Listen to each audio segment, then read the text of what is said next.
ndërkombëtare. Përshëndetje, kënaqësi ju kam në studio.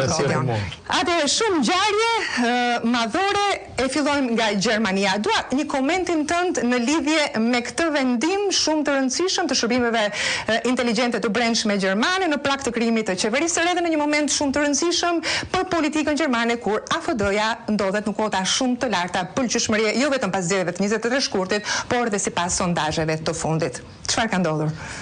Kjo është ka dy anë, mendoj. Nga një anë është fakti që një pjesë e ideologjisë AfD-s unë mendoj që është vërtet ekstremiste, ka një përpjekje për rehabilitimin e nazizmit, mohimin e holokaustit, por problem shumë i madh është janë marrëdhëniet e tyre me Rusinë, dhe sidomos kjo është një parti e cila është jashtëzakonisht shumë pro-ruse vjetet e fundit, madje është shfrytzuar, duhet të thënë, pak nga të dhënat që unë kam parë edhe nga shërbimi rus për të krijuar probleme me sistemi demokratik, që me sistemi qeverisjes, si me sistemi zgjedhjeve të tjerë në Gjermani. Pra kjo një pjesë e kësaj pra është e justifikuar, duhet të thënë. Ndërkohë që ana tjetër e problemit është fakti që AfD-ja është dole e dyta partia në zgjedhje, sondazhet tregojnë që tani mund të jetë ndoshta partia e parë, dhe gjithë kjo përpjekje për të nxjerrë jashtë sistemit të bën dyshosh që mund të ketë pikërisht një përpjekje për të ruajtur forcat e vjetra në pushtet nga një forcë politike e cila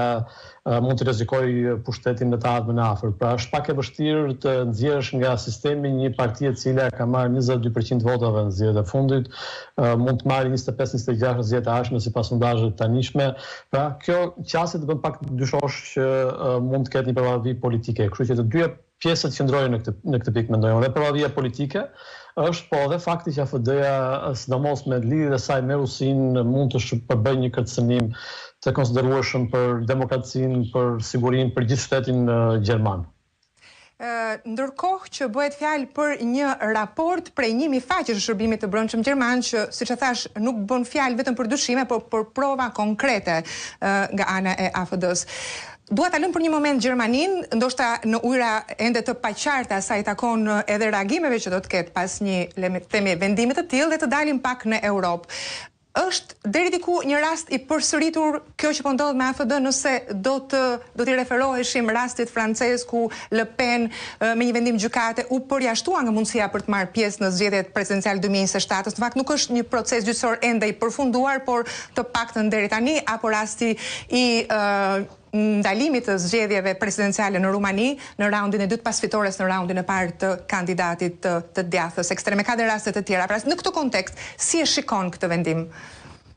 Kjo që thash AfD vlen në çdo rast në to që përmendet ti, sepse nga njëra anë sigurisht që ka një përpjekje besoj për të hequr nga jashtë sistemit partitë të ekstremit djathtë, të cilat mund të kërcënojnë partitë e establishmentit në të gjitha vendet evropiane dhe ka një përvallëvi politike në shumë raste. Për shembull, gjyqi ndaj Marine Le Pen është një gjyq për çështje të rëndomta, nuk ja vlen të çosh në burgos të heqësh nga gara për president një kandidate që mund të fitojë zgjedhjet pas 2 vitesh, por disa pikërisht që shkretë rëndom për disa pagesa nga fondet e Bashkimit Evropian. E njëjta gjë vlen edhe për shumë vende të tjera evropiane. Por nga ana tjetër thash është e njëjta gjë që vlen edhe për AfD-n. Fakti që këto parti dhe Marine Le Pen në Francë, edhe kandidati Georgescu, mos më gaboj për emrin në Rumani, të gjithë kanë pasur lidhje të caktuara në momente të caktuara me Rusinë. Dhe Rusia na pëlqen është një kërcënim për pjesën tjetër të Evropës. Është një kërcënim hibrid në radhë parë, jo kërcënim drejtpërdet ushtarak, por kërcënim hibrid, e cila ka për synim të krijojë anarki, kaos në sistemet qeverisë demokratike shtetërore të vendeve evropiane. Dhe këta kandidatë, si AfD-ja, si Marine Le Pen, si Georgescu në Rumani, nga njëra anë kanë lidhje, ose le të themi dhe lidhje ideologjike me Rusinë, sepse mund të ketë vlerë të bashkëta me atë që propagandon Putin dhe Rusia vjetet e fundit, por nga ana tjetër dhe janë shfrytzuar nga shërbimi inteligjent ruse në mënyrë të vetëdijshme ose pa vetëdijshme, pikërisht për të bërë një veprime të tilla që mund të kërcënojë demokracinë në shumë vende evropiane. Kështu që të dyja anët qëndrojnë në këtë pikë dhe është pak e vështirë të gjesh ku fillon drejta dhe ku mbaron këtë rast, për të gjesh balancën mes përpjekjes politike, që mendoj se është në pas të madhe, por dhe lidhjeve që këto parti kanë pasur. Sigurisht